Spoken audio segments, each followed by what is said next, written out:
Harbor District Library. It's because of their partnership and their generosity that this can even be a thing. I am so excited for tonight's event. You know, Anne and Michelle to me are true inspirations. When I first moved to, you know, when you first move to a city and then you meet people, you'll hear them say like, "I'm writing a book," and I'm like, "Of course you are." Of course you're writing a book. And then the books come out and you read the books and they're delightful and informative. And I think like Phoenix Girl is such I gave it to my kids to read, you know, and Anne's books I also gave to my kids to read. And it's the kind of magic of meeting creatives who not only have a dream, but execute that dream. And which is very much what this program is about, is like I myself am probably the most curious about what Anne and Michelle have to say. I also want to thank Asian American Journalists Association, which is Francis Kai Hua Wang is the president of, for sponsoring this event, along with our other sponsors, which are Detroit PBS, Washington Community College, Rising Voices, Cluster Museum, and then my record label, which is a little self-indulgent, but that's how it goes sometimes. But yeah, I don't want to spend too much time talking because we're all here to listen to what Michelle and Anne have to say. I'm not even going to bother you with your bios because that'll take like 10 minutes. So please enjoy this conversation. It's such an honor to host Michelle and Anne today for this talk. Guys, take us on that author's journey. Thank you. Thank you, everyone. You. Oh, and take a free poster because there's tons. Thank you, Chen. I want to, huge thanks to Chen for making this event possible, for organizing, for inviting Anne and I to be here. So yeah, it's such an honor to be here to talk to you about the author's journey. Do you want to? Yeah. Thank you to the AADL, to Chen, to Francis for bringing AAJA Michigan chapter here. For all of you for showing up. It's a cold, blustery May day. But it's the last cold day, and then it's supposed to warm up. Yeah. So for those of you who are here in the room, we have choco pies in the front for Asian American Heritage Month, or Asian American Pacific Islander Heritage Month. So feel free to come up anytime you get hungry and grab some. And then at the end, we'll take questions, and we'll also sell books and sign books if you're interested. So the first thing I want to say is, how many of you in this room are writers? So almost everyone. And how many of you are already published? So one. And how many of you would like to be published? Yay! Yay. Okay, good. Well, you're in the right place then. I think that 10, 15 years ago, I was in your place. I had this dream that I wanted to be a published author.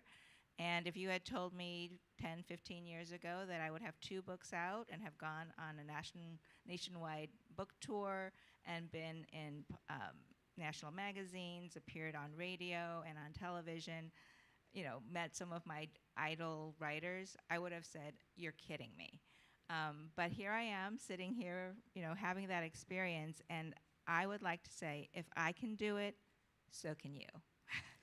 So let's talk to Michelle about her experience. I mean, similarly, I grew up a restaurant kid. My parents owned a takeout restaurant in Phoenix, Arizona. I worked there, all my life, until I moved away to grad school in Seattle. But being an immigrant kid, I immigrated to the States when I was 9 from Korea. I'm ethnic Chinese. I was not given the openness to dream by my parents because they were sacrificing so much, like they were in survival mode. So that was the narrative, right? Like for their sacrifice, the only allowable careers for me were be a doctor or a lawyer. And I was very good student, and so they were like, if you can do it, then you must do it. Like if you can't, we'll talk, but if you can, you must do it. So I feel like from an early age it was a negotiation. In 8th grade, our English teacher gave us a prompt of write a letter to yourself when you graduate high school. What would you want to have achieved by the time you graduate high school? And I wrote this long letter to myself that I was like, you must you must get a full ride scholarship to college so you can choose what you need to study, and that you won't owe your parents because they're funding your education. So that was the amount of pressure I put myself under.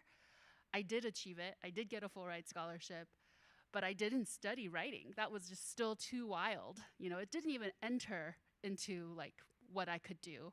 I studied international relations to be a diplomat, and that was a huge negotiation and a constant fight throughout college.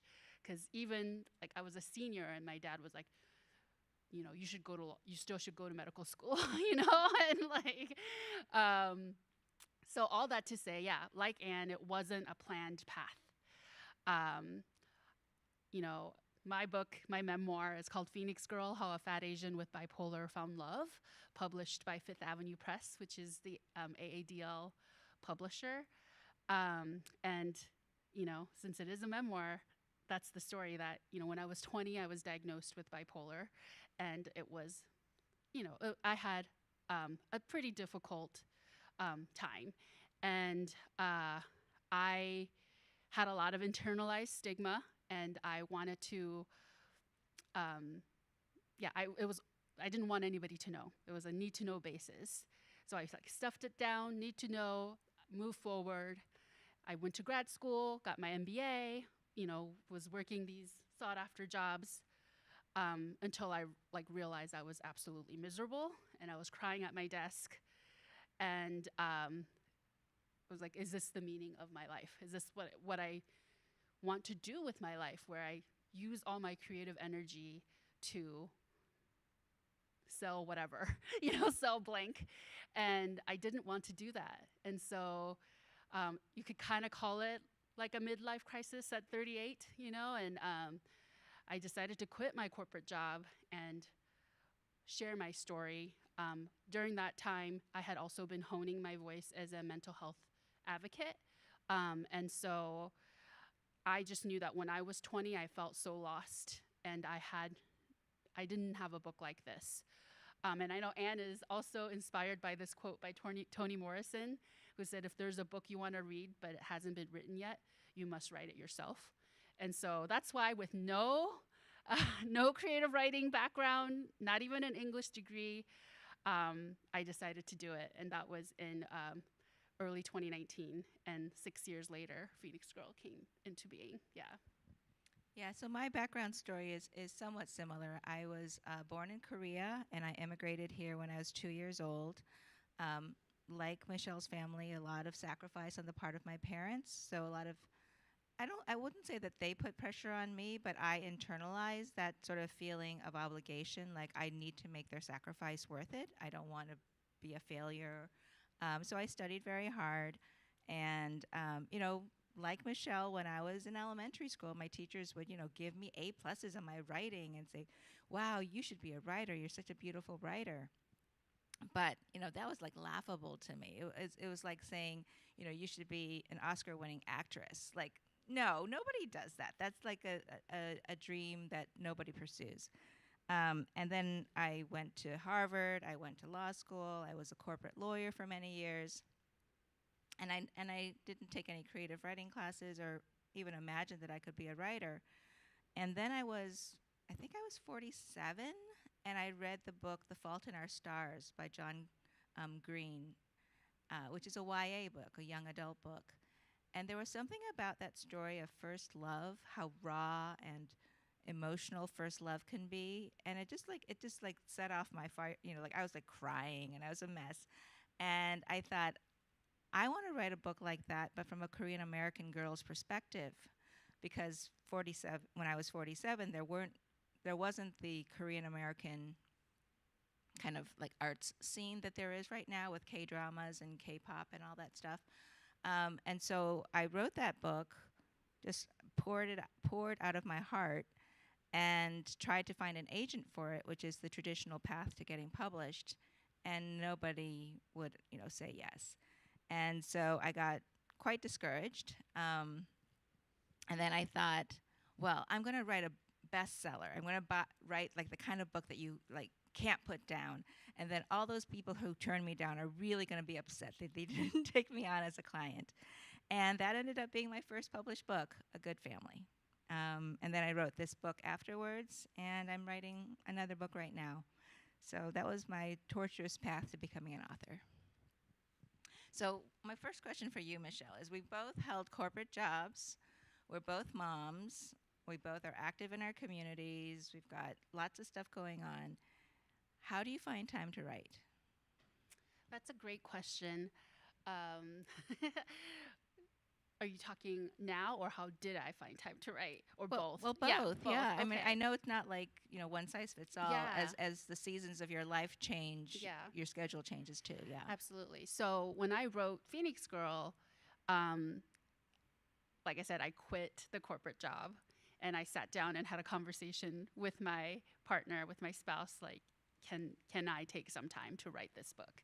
And at the time, I was like, I think I should be able to do it in 6 months. Of course, I was terribly wrong, and I would not recommend this. It was a lot of strain and pressure, but I think also it is what I had to do, and I treated it very regimented. Like, I was like, this is my full-time job. So from 9 to 5, I'm gonna be writing.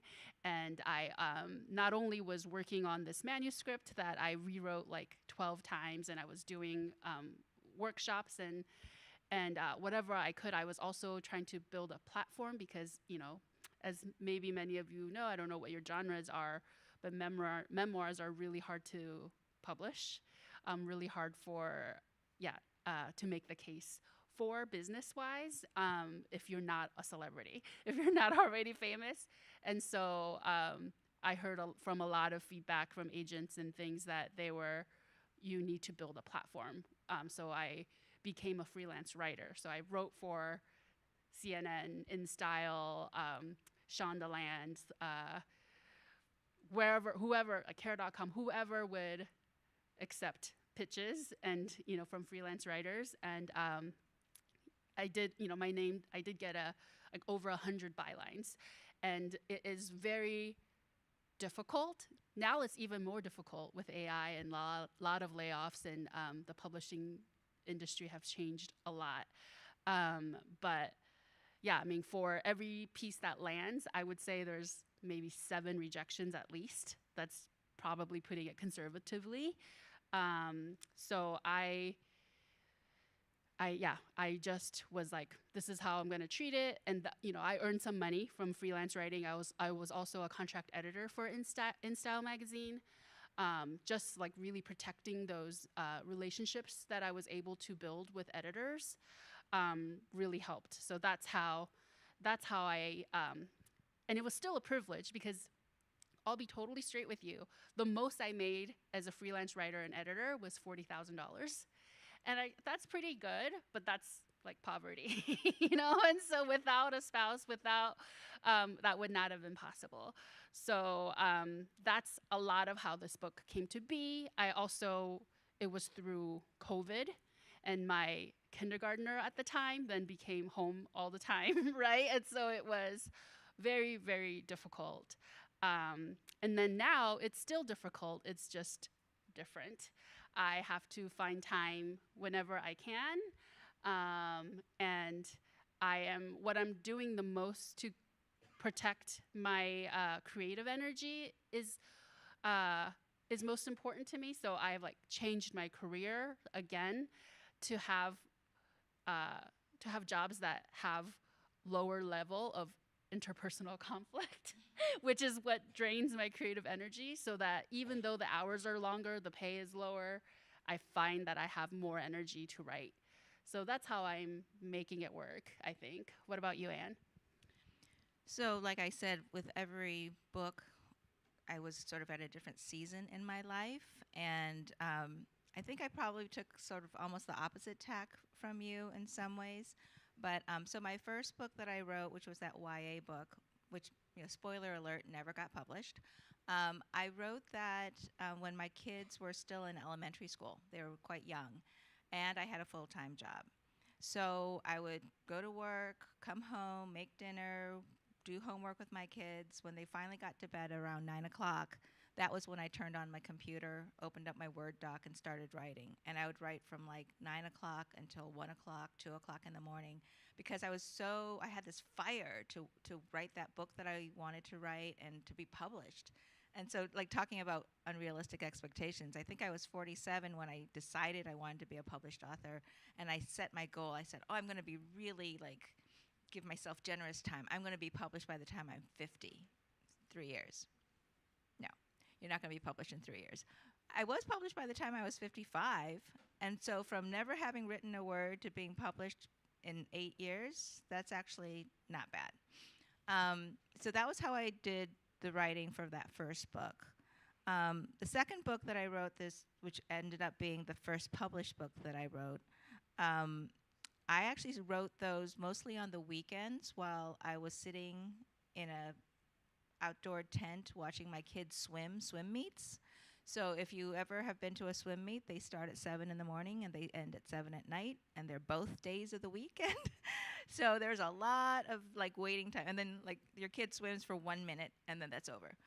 So there's a lot of like dead time in between. So I would just have my pad of paper or my laptop, and I would write on the weekends when I had free time, a lot of spare time. This second book that I wrote, I was probably at the most busy in my career. I was leading the investor relations organization for a Fortune 200 company. I was flying overseas to woo investors. I was hanging out with the CFO and the CEO. It was a very, very busy time in my life. And so what I did was I just woke up earlier and wrote from 7 to 8:30 every morning before I started my day. And by doing that, I was able, if you do that every single day, you know, at the end of the week, you've written 10, 12 hours, which is not nothing. And so with each season of my life, I carved out different parts of my day to write. But for me, being regimented, like Michelle was saying, was really important. So fast forward to now, I am retired. I've lived here in Ann Arbor for 4 years, and I have not produced a single book.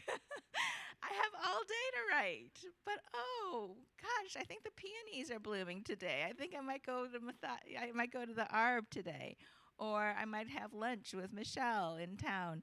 Somehow I find other things to do than write, so I need to be more focused in my free time. That said, I've actually written 2 books.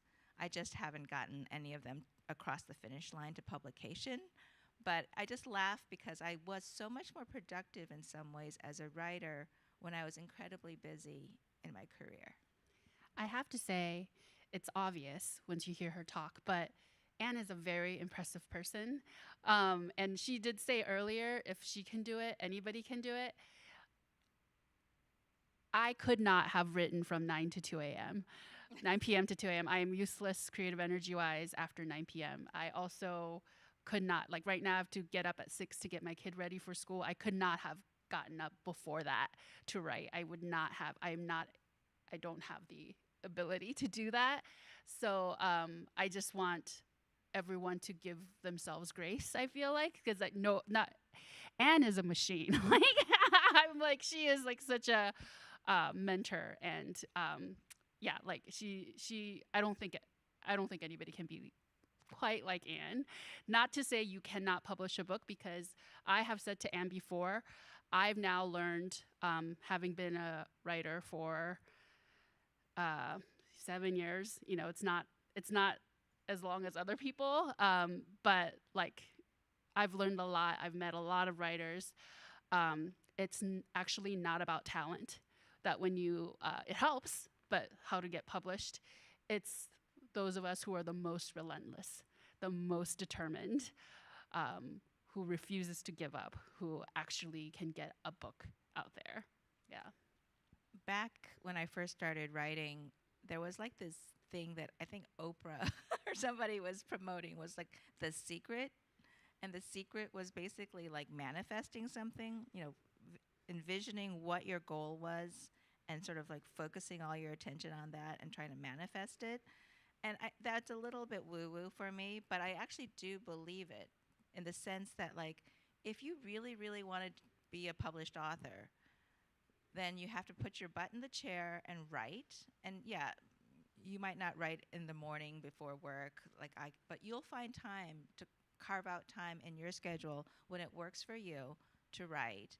And you'll just be relentless, like Michelle said. You have to be relentless, and you have to take, the rejection. You have to say, well, like, this path didn't work. Why don't I try that path? Why don't I try this avenue? There's a lot of rejection. Yeah, there's a lot of You probably rejection. all already know. Yeah. But I think that, like, when some people, they give. I did this actually at the beginning. You give up after the first 3 rejections because it's so painful. Well, if you give up, then you're not going to achieve that goal, obviously, because you gave up. So that relentlessness, that kind of that manifestation and visioning of what you want, I think is really important. And I know we have like an order of questions and everything, but I was rejected by over 100 agents before one said yes, and then another said yes. And you really just need one to say yes. Same when you like find a job that you want or get married, you just need one, right? And but so Don't it's like, say yes to the first person who asks you to marry you. They have to be the right one. So yeah, rejection is part of the writing game for sure. And it's hard enough to write a book, as we've discussed, to find time and polish it and make sure it is the way that we want it to be. But it's another thing to get it published. And I would love to hear Anne talk more specifically about the steps you took that got you to that publication, and any resources or lessons that you learned about it in each of those steps. Yeah, absolutely. So that first book that I wrote, the YA book, I think this is such a great example because it's like it didn't get published, and in some ways people might think of that as a failure. But I learned so much from that failure. And one of the things that I learned was that when I was trying to find an agent, you have to be really kind of like snappy. Like you have to come up with kind of like a snappy query letter to describe your book. And I couldn't be snappy about it. And I realized it was because it had no plot. It was like it poured out of me. It had a lot of emotion. It had a lot of like characterization, but it really didn't have a plot. And it's hard to sell a book without a plot. Some literary fiction, they're beautifully written, and they can maybe get by without a strong plot. But I learned you need to have a plot. And so from there, what helped with my second book was that my husband gave me this like how-to guide, and it's called Structuring Your Novel, a Workbook. And he gave it to me for Christmas. The author's name is KYLYN, WEILAND. And he gave it to me. It wasn't even the book, How to Structure Your Novel. It was the workbook that was supposed to accompany it.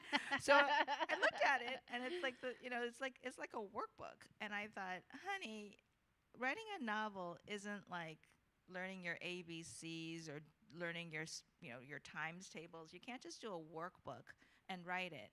But after I had all those troubles with my first book not having a plot, and I was kind of struggling with how to write this, I worked through the workbook, and it really helped me because it said, like in the first 1% of your novel, you should have a hook. You should have something that happens that hooks your reader so they want to read more. Because a lot of times people go to the bookstore, they read the first page, and if it doesn't hook them, they're not going to buy it. And then like 10% in, you have to have like sort of your main characters and their conflict set up. And it was like this workbook that sort of guided you through the rhythms of a novel, which any of us who have read a novel probably intuitively know. Like sometimes you read a novel or you watch a movie and you're like, whoa, like why are they bringing this twist in right at the very end? That doesn't make sense. Because the twist belongs earlier, right? So I think intuitively we know these things, but having it in a workbook was really helpful for me. So I started to read craft books, like Save the Cat is a famous craft book, which is about screenplay writing. But there's also one called Save the Cat Writes a Novel, which is about writing a novel, and it's about like how you come up with these hooks and these twists and these resolutions. And it really helps you as you're writing to say, okay, at this point in my novel, I should probably have like the main characters and the struggle set up. So it's like a safety check in terms of your writing process. Um, so I'm going to stop there, just in terms of like structuring the novel. And then the next thing I would say that was really important to me was that I was so afraid to share my writing with anybody because I was afraid people would say, wow, you're a bad writer, or this is really sort of meh. And so I didn't share it with anybody. And if you want to be a published author, spoiler alert, you're going to have to share your writing with people because people are going to read it. So I found a group of other aspiring writers, and I called them my manuscript group, and we just shared our writing with each other, and they were able to see like plot holes or like, where did that character go? You introduced a character and they sort of disappeared, and you're so in the weeds with writing that you don't see that. So I do think that having a group of really trusted advisors, and not your friends and family, because they're just going to say nice things, but really like other people who are writing and struggling and going through it with you, having that group of beta readers or manuscript readers is really helpful. I absolutely agree with that. I actually started writing with, if anybody's heard of Mochi Magazine, it's an online magazine amplifying Asian voices. I'm still involved with them. They're great. And that's where I met my writing partner, KYLYN. She has a memoir coming out soon, yay! And we met weekly and traded pages on our memoirs and, gave each other feedback. We were accountability partners as well. The Mochi community also ended up being where I sourced a lot of my beta readers once one of the early drafts was done. So then I got a lot of feedback. I paid someone for a copy edit, like early draft. I don't know if that was worth it, but it wasn't a ton of money. It was kind of somebody I already knew. But she also gave just kind of beta reader type of feedback. So I really think having beta readers, like Anne said, sharing your reading is very important, so that you can kind of get a survey of how people are reacting to your writing and where it's powerful and where it needs some work, maybe where it possibly drags a little bit. And who here is interested in finding a literary agent? Like, because I will, yeah. So I don't know if you know about Query Tracker. It's a free website. I think it's still free. Like it was, but there should at least be a free version. But that was tremendously helpful. That's how I was even able to query over 100 agents because, you lose track. So it tracks it for you. And it kind of, you can't depend on it, but I think it gives you a summary of what each agent is looking for as well. So that is super helpful. And there's going to be a big question, and you're going to have to answer it for yourself because there's two camps about. Some people really believe you need to customize each letter to an agent, and other people are just like, no, send the one make the query letter as powerful as you can, and then send the same one to as many agents as you can. I guess I kind of did a mix of both. Like if there's an agent who you are really wanting to get their attention, you could customize it, but I also just sent out, without any like, oh, I know your dog's name is Pogo, and that kind of like, I really know that you represented this book and blah blah blah, like, because you can't get that level of deep when you are querying so many people, because you're just trying to get a chance, right? And so, and agents say the same thing. I've heard agents say there's a great podcast called The Shit No One Tells You About Writing. It's really funny. There's two agents and a writer, an author, who are hosts of it, and they read query letters and kind of assess them for strength. And then sometimes they do the first 5 pages as well, and they just give really great feedback. And it's entertaining to listen to. And they're pretty short episodes. So I very much recommend that as well. But yeah, were you going to say something? Yeah, so I agree with Query Tracker. I probably was the kind of person who erred on the side of being overly detailed. So I would like research every agent, and I would try to find like some commonality we had. So like for my first agent, Kirby Kim, who represented this one, um, I said, "Hey, you're Korean. I'm Korean. You're Kim. I'm Kim." Like I tried to play that card, and it actually worked because. The heartbreaking part about sending out query letters is, for the most part, they will not even respond to you. Yeah, They will not exactly. even send you a rejection. If I got a rejection, I would be so happy. I'd say to my husband, "I got a rejection today." Like somebody actually took the time to read it and reject me, because otherwise it kind of goes out to that black hole. You don't know if they ever read it. Of your sent That's box. why it's hard to customize each one, because Yeah. it's like, I don't know if they're going to read it. I can't spend like an hour writing a letter. Well, I know. I did that though. Well, Kirby Kim is special, I Yeah. think, and he's so nice. Yeah. And then the query tracker, I think it's query tracker that Michelle was mentioning. What's nice about it too is that other people can chime in, and they'll say like, "I got a request for full," which Yeah, means like it does. the agent Yeah. requested a full manuscript, and they got back to me in 2 weeks and said no. So Yeah. you kind of get a sense of like, okay, this agent gets back to people within 2 weeks. This agent doesn't get back to people within 6 months. So maybe there's hope, even though it's been out there for 6 months. So it's helpful that way. Yeah. One of the resources I find really helpful, well, two. One is try to read in the genre that you're writing. So if you're writing YA, if you're writing, horror, if you're writing romance, read in that genre so that you know what's out there, what the tropes are, what the styles are, who's hot, read their writing, why is it hot, and then go to their acknowledgement section. And the first person almost every writer thanks in their acknowledgement section is their agent. It's like the Oscars, how actors go up there and they thank their agent before they thank their husband. It's like, yeah, the agent really makes a big deal. So going back there, find the agents for your favorite authors and write those down. And maybe they're not taking new authors at this point, but start to get to know the names of the agents who work in your genre. And a little bit of, I know Michelle didn't mean this, but yes, it only takes one, but agents are not all the same. Some agents only represent women's fiction. Some agents only represent memoirs. Some agents. So I did not mean just I just know, blindly yeah. apply. Pick the ones that represent your genre and then reply to Right. reply to it. So no, but I mean, back when I was first starting out, I would just hear people say "Oh, I know a book agent." I'd be like, "Oh, can you introduce me?" It's like, well, if they're a book agent who does World War II historical novels, I mean, that's not going to work for me because that's not what I write. But at the time, I just thought agents were all the same. And the other resource that I really like, besides going to the acknowledgement section, is called Manuscript Wish List.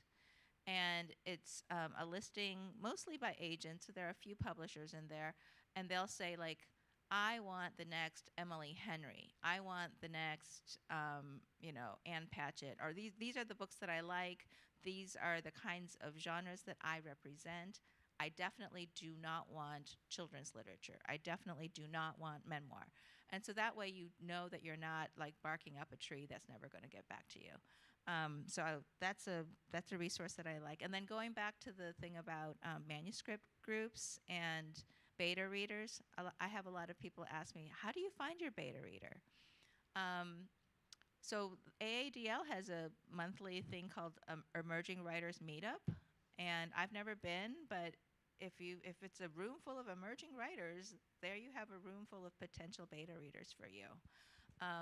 They don't have to be your best friends. They can just be people who are, again, sort of in the same boat as you, who are writing and are struggling to get to kind of that next level.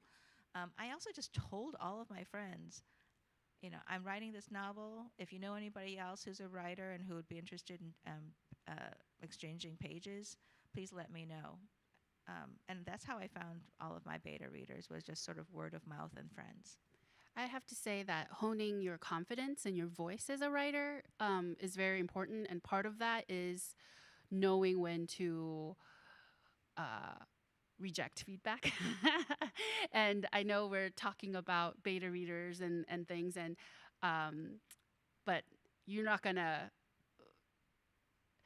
I think finding writers you respect to be readers of your pages is very important, because it may be frustrating. I know it was for me. If like I didn't resonate with the feedback that I was getting, or because in early on, I would say like I would take every feedback very, very seriously and not listen to my gut as much. But as I have become more confident a writer, I would trust myself more. And even if somebody says, "Oh, don't keep this anecdote," I'm like, "No, this anecdote is important to me and it's my story, so I'm going to keep it in." Making that type of calls, and also like knowing when to. I know you probably have heard the Stephen King "Kill Your Darlings." I think does it come even before then? But where have you ever heard of Kill Your Darlings? Yeah, so it's I know that I've done that, but it's still a judgment call that you have to make, right? So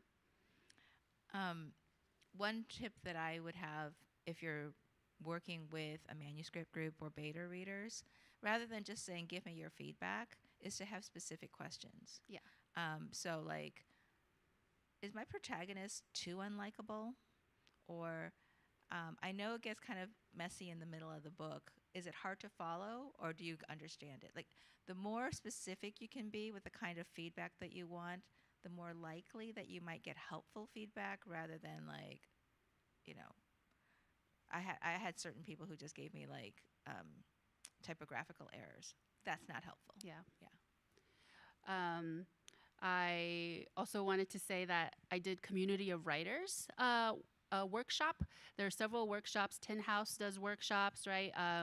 Bread Loaf, and I got a like half scholarship to the Community of Writers one, and it's one that like Amy Tan goes to, and a lot of very respected writers who like teach the workshops and things. And that was one that not only I got Grace Talusin, who is my mentor, who was my conversation partner at Literati. She was able to read my pages and gave me very valuable feedback that I truly respect, right? Because I love her memoir, The Body Papers. And from that group, I also got a very valued writing partner as well, who gave very, very good feedback. So those workshops, if you're able to do them, I think is really helpful too. Catalyst, I don't think doesn't exist anymore, but anywhere that I was, especially if you're like me and kind of more or less self-taught and didn't have a writing degree or an MFA, like I partaking in these classes. I took a class on memoir structure, making a narrative arc out of a messy life by Lily Danziger. And that class really helped. And also there was, other students in that class. We read each other's writing and gave each other feedback. And because it was like a workshop structure. But I took away a lot from that course as well. So there's definitely, resources like that available. So Michelle was being very complimentary to me. I'm going to be very complimentary back to her, not tit for tat, but honestly. I applied to things like some of these workshops, and I didn't get into any of them. So Michelle is a pretty gifted writer that she was able to get into workshops and to have these amazing mentors who to guide her. Also, like, it's not easy to pitch articles and to have all the outlets that she's written to. So Michelle is an amazing talent herself. I will say that if you don't get into some of these writers' workshops, do not give up hope. Those are very, very, very hard to get into. There are so many ways to learn craft and to hone your skills.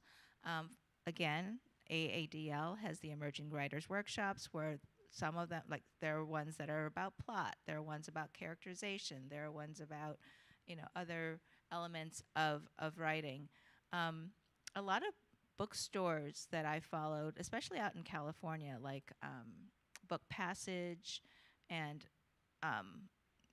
Literati doesn't have them, but a lot of like bookstores actually also have like teaching arms where you can take classes from authors, and it's a nominal fee usually, and so there are lots and lots of resources where you can pay money to learn from a writer that you value and respect. And of course, there's also writing workshops at places like WCC and other places like that. So take every opportunity you can to, because Frances teaches. Yeah. Yeah. So we have so many great resources here in Ann Arbor, but also with the beauty of the internet, you can take classes all across the country, usually for a nominal fee. Do you want to talk next about the next thing? Sure. All right, I'll kick it off. So I thought that once you got a book deal, pop the champagne, everyone's gonna like celebrate you. You get a national book tour. You get to do book signings and all this stuff. I'm gonna see my book in People magazine, but that's really sort of not how it happens for most of us. It happens for certain people, but it doesn't happen for most of us. And I know, Michelle, your kind of launch and release was a lot of your own work. Do you want to talk a little bit about that? Yeah, sure. So Anne's two books are published traditionally. Mine is non-traditional because it's through Fifth Avenue Press. And I, when I signed the agent, that's when I kind of was like, whoa, this is the hard part. Because only 10%, I think, of writers get agented. And so that's what I found that stat somewhere when I was first agented. And then I saw that I was like, well, what percent of writers who are agented then manage to sell their book, get their book published? And I found the statistic, it was like 30 to 36%. And I was like, I can do those odds. Like, I got into college program scholarships like at better odds than that. I was like, I could do that. And rejection when we went on submission. So when if you've ever heard about the submission process, it's like a special kind of torture, and that is referred to as when you are agented and you are shopping your manuscript around to the traditional public publishing houses, right? And a friend of mine, KYLYN, who has sold her book, but she said, I got a lot of glowing rejections, for a long time. Same, a lot of glowing rejections, right? Or I actually, surprisingly, for a memoir, got a lot of, oh, we're just publishing a book that is exactly like yours. And you're like, it's my life story. Like, how can it be? I would like to meet this person. How can it be exactly like my life story? And so, it is really hard. So, and my first agent, she owns her own agency, is an industry veteran, had several memoir deals that were over $1 million on Publishers Weekly, is where you can research past book deals. And I was like, well, of course I'm going to go with her, because the other agent who said yes, I loved her. She's Korean American. Really, I really connected with her, but she had barely any book deals at all. She was pretty new in the industry. So I thought I was being smart. And I'm like, I'm already the Asian American, so maybe I don't need my agent to be Asian American. And that one is based in New York, whereas the other agent was not. And so I thought I was being smart. But you'll hear again and again, trust your gut. But unfortunately, I chose the fancy New York agent, and being an industry veteran means she also does things very old-fashioned. She doesn't email, she doesn't do video call, doesn't make appointments. She was like, everything was like a New York minute. So if you talk to other writers, they say when you choose your agent, make sure your communication styles match. I did not do that, because I was just so hungry to have the best, give myself the best chance, give my book the best chance. So it was very hard communicating with her. I felt like I never had very much of her time. When I did get her on the phone, it was like 4 minutes tops, and then she would, like hang up. And the more modern way of doing how submissions happen is they take your manuscript, the agent will edit it with you. If not all agents, but workshop it, and then have you make edits to make it like how they think is the most marketable. And then they go small, like a list of maybe 8 to 10 publishing houses, like the editors they know, and see how they respond. And of course, everybody wants like a preempt bidding war sort of a situation. So you go with that, and then if nobody bites, then you make more edits before you send it out to another small group of 8 to 10. And then if nobody bites, then you make more edits, and then you send that out to another group of 8 to 10. So that's how they're doing it nowadays. I didn't know that really. My old agent didn't do that. She's like, no edits. Your manuscript is clean. I like it the way it is. And she sent it to like 70 publishing houses. And unfortunately, it was all no's. And that my story was too specific or not traumatic enough. I got all sorts of feedback like that. And I didn't know that just kind of killed my book's chances of being traditionally published, because once an editor has reviewed your book, you're not allowed to send it back to them with edits. So you get one shot with each editor. That's why they do small batches. So that's why it's so important. So, and after a year, once it didn't sell, my New York Minute agent was like, well, I'm out of ideas. So she's like, basically, dropping me, right? So, because she's like, I can't sell your book. It didn't sell in the year. And I tried, all 70 plus publishing houses, editors that I know. So I'm like, great. So I went and talked to the Korean American agent who I had connected with so much, and was like begging her, basically. I was like, by chance, will you still want to represent me? And she very graciously and generously said yes, like immediately. And so she represents my writing now. But Phoenix Door, I actually submitted, once I told her who this book has been submitted to, she was like, well, I can't sell it to anybody because it's already been shopped around. And so I was like, she said the option was to shelve it for like 7 years. That's when you can shop it around again, because it's like kind of a new cycle. I wrote this book because I had a mission. I couldn't shelve it for that long. I wanted to get the story out. I wanted it to resonate with people, and so I sent it to Fifth Avenue Press, and, they said yes, which was amazing. Yeah. So I feel like we're kind of running up on time, and I know we want to leave a little bit of time for Q&A. So I guess I want to sort of jump from what you were just talking about, sort of the trials and tribulations of the publishing process, all of the rejection, the disappointment of going out on submission and not getting any bites. So, writing is a very solitary practice. We spend most of our time just sitting there at a screen hoping that inspiration strikes. So how do you work on your self-care and your mental health and your wellness through all of these trials and tribulations?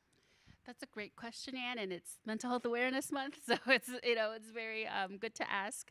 I don't know that I have always done a great job. When I was writing the memoir, I pushed myself so hard that I was like physically ill a lot, and I would be like bedridden for 4 days, especially when I'm like needing to write a traumatic experience that I know that it needs to be in the book. And I thought I had already done years of therapy and processed it, but when you actually write it out, it was still really hard. And if I like pushed myself too hard to meet a deadline, it inevitably made me ill. So I don't recommend that. I don't recommend that. I guess the thing that I do is like, I really, and do whatever you enjoy, but I enjoy like long hot baths, and that like is really healing for me. I always try to take care of my baseline of mental health because it is essential, you know, for living with bipolar disorder. So like protecting sleep and just baseline things. I don't want to take up too much time, but yeah, that's all. Yeah, there's no secret formula that I do. I'm not like getting injections or anything like that. Yeah. Anne, what about you? So I sat in on this panel at this conference a couple of years ago, and Rebecca Mackay, who's a pretty successful author, she gave us this tip. I think it was in the context of jealousy, but I think it's really a great point for mental health. And she said, you know, get a notebook and start writing down all your goals, everything from the littlest goal to the biggest. So it could be like, I'm going to write 100 words today, or I'm going to send out 10 query letters today, or I'm going to look up 5 agents today. And, you know, sort of put a little star next to the things that are within your control, and then like whatever, you know, separate out the things that are within your control versus outside of your control. And you can go big. So she's like, you know, I want to be a New York Times bestselling author. I want to win the Nobel Prize. I want to, you know, like whatever it is. And as you go through, as you kind of continue to do your writing, keep track of it and say like, oh, I wrote 100 words today. I wrote 100 words every day for 10 days. That's pretty cool. And give yourself like that pat on the back that you accomplished something that you set as a goal. And so I did that for myself because it's easy to be really jealous of other people because I'm not a New York Times bestselling author. My books actually haven't sold very well, but I have 2 books out and people come up to me and they buy them and they say they've read them and that they love them and they want me to sign my name, and I'm like, wow, that is so cool. And so I set some goals for my second book. You know, I wanted to be in a national publication. I wanted my book to be featured in a national publication. And one week I found out that it was featured in Women's World magazine, which is that kind of like, it's almost like a tabloid that you get at the grocery store, like next to the gum. And it was right there. It was like the Women's World Book Club, you know, book of the week, blah, blah, blah. And I was like, I didn't mean that kind of magazine. I meant like People or something like that. But I looked at my list and I was like, Anne, you can't like wiggle your way out of it. You know, give yourself a check mark. You achieved that thing that you wanted.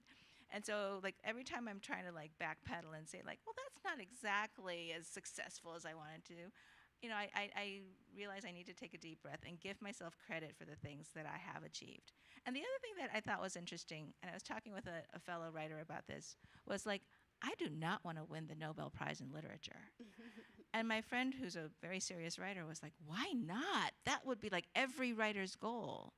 And I said, you know, Han Kang is a Korean writer who just who won the Nobel Prize in Literature last year. And like when she won, she refused to do any publicity for her book because there are wars and suffering in the world, and she didn't feel it was appropriate to like promote her book. And I'm like, I would be like, Oprah? Sure, I'll be on Oprah. You know, like late night, I'll be on late night. I wouldn't be the kind, but I feel like a Nobel Prize winner should be like that kind of person who like holds herself up higher than everything else. But I'm not that kind of person. I don't write those kinds of books. I don't honestly read those kinds of books, and that's okay. And so that like Nobel Prize, Pulitzer Prize, those are not on my list of things that I want to achieve. New York Times bestseller, maybe. But anyway, having that list of what it is that you want to get out of your writing. One of the things that really resonated with me about Michelle was she wants this book to be in the hands of people like her when she was 20 and thinking, I have this disorder and I see no stories about people who live with it and thrive. You know, will I ever be able to get past this? And so she's written a book saying, yes, you can get past it. And people are reading it for that. And I keep having to remind her, like, you've achieved your core goal, which is getting it into the hands of the people who need it. So keeping in mind, each of you has a different goal for your writing, and keeping in mind what that is and staying true to that. Yeah, with that, should we open up to questions? Shannon, I'll start with him and then come to you. Okay, there you go. So Mrs. Yang talked about this a little earlier, but I was wondering if you could talk more about the process of finding an agent and after finding an agent, getting it published, balancing the revision process versus just continuously sending it out to more people. How do you know once you've gotten a draft that is officially ready to be published versus one that still needs more revision? Once you have an agent? When you're sending it out to agents and Oh. getting rejections, and even Oh, after okay. that, once you're getting rejected Oh from my gosh, publishing that is houses. a really hard question. I would say because the agents say, don't send it to me until you get it as perfect as you can yourself, and then they will take it to the final distance. So I think we kind of already like the way what we've already discussed. Like, yes, sit down. I wrote probably 8 drafts before it going out. I like restructured it, everything, all those beta readers, doing the writing workshop, taking those classes, just really trying to look at it through fresh eyes. I know you can't after a while, but like taking breaks from your manuscript and coming back to it and and rereading and trying to have that distance helps. And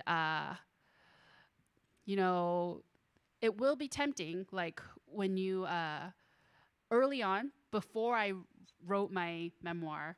This is why part of the reason why I did so much freelance writing and stuff, because agents are taking a chance on you if they represent your book. And so I know a lot of people are like, can you sell a memoir on a proposal alone? If you are an established writer, maybe, but the agents aren't even sure you can finish a book, and so right out of the gate, because I was like, oh, I'm going to write this book in like 3 to 6 months, right? And so I had signed up. This was when I was living in Seattle. There was a writers conference, and you could pay, it was like $30 or something per session, maybe somewhere between $30 and $50 per session, to meet with agents and pitch agents. And that was the only time I did it. I think I paid for like 2 agents or 3 agents. They did read my letter. They read my pitch. I only had like 2 or 3 chapters written at that point, and they were like, "There's something here," and they never went anywhere, and that I didn't find representation. But it was encouraging early in the career to be able to have that kind of conversation with agents to kind of like get some big picture feedback. I know they still do those.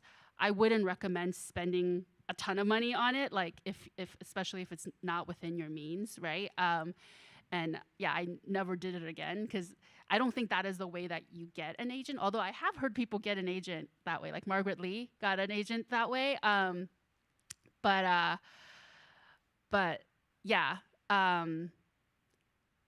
as far as how I think I sent it to agents before it was ready. I know that, but you don't query 100 agents overnight. It was a years-long process. So I was doing improvements to it throughout those times. So I was kind of doing the small batches that I was talking about to publishers, but with agents. Yeah, does that make sense? So I would say that you don't send out anything to an agent until you feel like this is your best work, both the manuscript as well as the query letter. But I also would say, based on 2020 hindsight, don't query your dream agent first. Yeah. Because if you're lucky, you're going to have an agent who gets back to you and says, I really like your query, but your first 10 pages don't resonate. Well, then, if you did that with your dream agent, you've lost your dream agent because you only have that one. You typically only have the one chance. Yeah. Sometimes they'll have a revise and resubmit, but typically you only have one chance. So then if you say like, oh, great, my query's working well, but my first 10 pages aren't resonating, you work on your next 10 pages, and then you do a next kind of tranche of queries. And so I feel like it took me like 3 or 4 sort of tranches of queries before I felt like my query was really good. And I look back at my first query, I'm like, ugh, it was like so meandering, it was like not tight. And so you do learn over the process of querying and hopefully getting some, if you get like no response, it's hard, but Don't take I it think personally. I think you're going to keep improving it. So yeah, it's like this balance of you should feel really good about it when you send it out, but don't send it out to everybody, and then keep improving it as you send out more tranches. And I will say that the top agents that are really successful are not going to those workshops, the writer conferences, generally speaking. So I think it is kind of good to, because if you're really nervous to approach an agent type of a thing, it's kind of like taking an edge off. Yeah, experience. I'll also say this, that I have listened to podcasts from agents, and they say, you hear all the numbers, like out of 100 queries, I only open one or whatever. What they say is most of them are terribly written, like really bad. Nobody edited them. They're grammatically wrong. So like if yours is well written, you at least are, you're like in the top 50% or something. But it does help to have like, hey, I saw you at this conference, or hey, I'm friends with this author and she recommended that you would be good. I mean, obviously check with the author before you reference them, but like giving them some reason to pull you out of that slush pile, as opposed to everybody else who queries them, is helpful. So, trying to think about like going to conferences or going to book talks or things like that, trying to find ways to make connections. We have time for 2 questions. So Shannon, number 1. Okay. Wait, is this on? Yeah. Okay, good. Yeah. Well, first, kudos to you both. Like, I think that in your talk, you've shown that publishing is a very, like, unforgiving and cutthroat industry, and it is not easy to succeed in it. So, really, congratulations. Thank you. And, like, I really appreciate the talk that you gave. I feel like it was very full of substance and just real talk and, like, very honest about a process that, like, is obscured so much to, like, the average person. So, like, it's so helpful to have that information. Thank you. My question is, like, I think, like, throughout what you've been talking, like, throughout the talk, like, a through line is, like, how, I guess, frustrating and difficult the industry can be, and how much, especially as Asian Americans, like, it just flattens, or really for any marginalized group, it flattens our narratives. It tries to simplify our very complicated experiences in a way that can sometimes feel dehumanizing, and publishing industry professionals want you to sort of change the vision of your story to make it something that's marketable rather than something that like was your real true vision for it. So how do you strike the balance between writing something that you think the publishing industry wants, that like they believe is marketable, but actually writing between that and writing something that you really want to put out into the world, even if it's not the most marketable thing, but it feels the truest to you? Do you want to take that first? Yeah. So because I don't have an MFA, I don't feel, I have imposter syndrome all the time. Like I still struggle to call myself a writer. I personally needed the kind of the gold, the gold stamp of a traditional publishing deal. A lot of people do self-publish. And if I felt really strongly that I had a strong story that needed to be told and no publishing company would publish it, self-publishing or hybrid publishing is always out there. But that's just not a path that I feel comfortable with, just because I feel like, well, if nobody wants to publish it, maybe it's not worth reading. That's just my own mentality.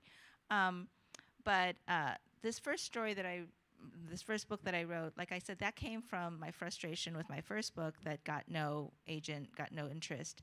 And I thought, oh, well, I'm going to write like this page turner. And it happened to coincide with a time where my sister-in-law pled guilty to a white-collar crime, and she went to women's prison for 5 years.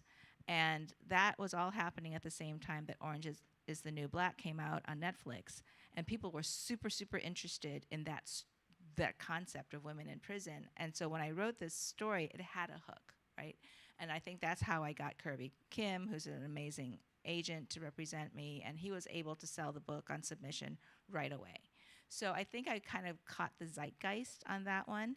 And so it was nice because it was like marketable, but it was also something I really wanted to write. The second book, Relative Strangers, was a shift from that. It's a modern retelling of Sense and Sensibility. Not as like sexy. It's a little more sweet and almost rom-com. And Kirby, my agent, said, I don't really read romance. I don't do rom-com. And so I had to make the kind of difficult decision of, do I split from him?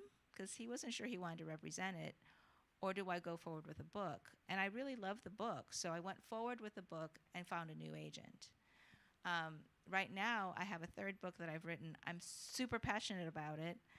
So everybody, like, try to pre-order it. And my current agent doesn't want to sell it because it's political. And it's about sort of a Trumpian president. And, you know, I was just talking about this with Chen. A lot of people don't want to read stuff that feels like it's in the news. They just want to read escapist stuff that's, you know, like, that doesn't remind us of the hardship that we're going through right now. And so I think it's a hard sell, which is why my agent isn't supportive of it. And so I'm at this crossroads right now, which is like, well, do I write something that's escapist that my agent wants me to write? Or do I write something, not escapist, but, you know, something that's more marketable? Or do I try to find a new agent or self-publish this book if I feel that strongly about it? So it's a really hard balance to strike, I will say, because publishing isn't something that I can just do it. You know, you have to go through your agent and then through the publishing houses. Shannon, that's a very thoughtful question, as expected from you. And for my book, obviously, because I took the non-traditional path, I didn't think about what was marketable about it. I mean, I did. I wanted it to reach a wide audience. But for me, what I prioritized was the readers that I wanted to reach, because that's the people that I wanted to help. And it was the 20-year-old me who was so lost and thought like my world was over. So this was the story that I wanted to read. I also wanted to make it accessible for people. You know, after a traumatic episode, your attention span is super short. And so my chapters are really pretty short, in generally speaking, because I wanted it to be accessible, digestible. So obviously, when I went through exactly what you said, the dehumanizing experience of, they're saying, oh, we have one just like you. Because, you know, Curtis Chin did come out just before mine, and it's a restaurant kid story, like mine is a restaurant kid story. And there's another author who wrote, Hesung, what's her? Docile, yeah, and she's a Korean-born bipolar story, but, you know, I'm not actually Korean, I'm ethnic Chinese. The book is a lot about that, being never belonging because of I'm part of a diaspora. I would love to read another book about a Korean-born Chinese person, and I'm pretty sure it doesn't exist. Yet I was told by everywhere that it's like, oh, we have one just like it that's already coming out, you know? And so it was still important to me to publish and retain the heart that I wanted it to. And the wonderful thing about working with Fifth Avenue Press was that they did respect my vision. You know, I had a developmental editor that that they hired for me that I'm so in love with. She's so wonderful. And yeah, I got to control, the cover was by an artist that I referred, you know, and so I got to retain a lot of my, I would say, like pretty close to all of my creative vision, which is, I don't think I maybe could have with a traditional publishing experience, yeah. We're kind of out of time, but you are all welcome to hang out and chat with Anne and Michelle. Anne and Michelle, thank you so much for this conversation. As Shannon said, it was fantastic, and yeah, thank you so much. Thank you, everyone. So fun. And thank you, ADL. Buy books. Yes, buy their stuff.